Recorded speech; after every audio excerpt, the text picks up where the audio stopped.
何文田嘅居民有口福啦，呢一間新開嘅冰室，食物選擇夠多，價錢又實惠，絕對可以滿足到你對3餐嘅需求啊！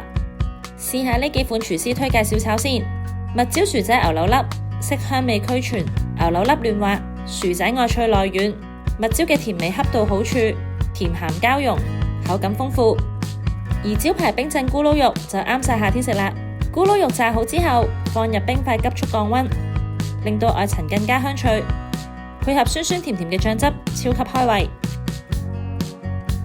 招牌小炒王好有鑊氣，材料有韭菜花、蝦乾、魷魚、腰果同埋蝦仁，用嚟送飯同埋送酒就啱晒啦。中意食得香口啲嘅話，我會推薦呢款煎蠔仔餅，外層香脆到不得了，但係炸粉唔會太多，蠔仔食落好嫩滑，亦都好足料㗎。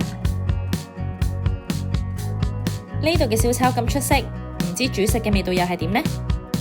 打響頭炮嘅有焗肉醬意粉，濃郁嘅肉醬同芝士互相融合，每啖都充滿滋味。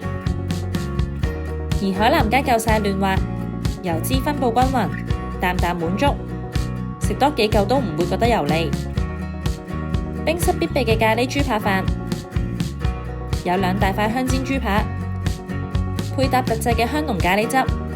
如果想嘆返個下午茶，炸雞髀沙律都係唔錯嘅選擇，大份又抵食啊！有興趣嘅話，記住 mark 低呢間冰室去試下啦。記住 CLSS、comment、like、share 同埋 subscribe Regather 頻道，一齊發掘更多美食啦！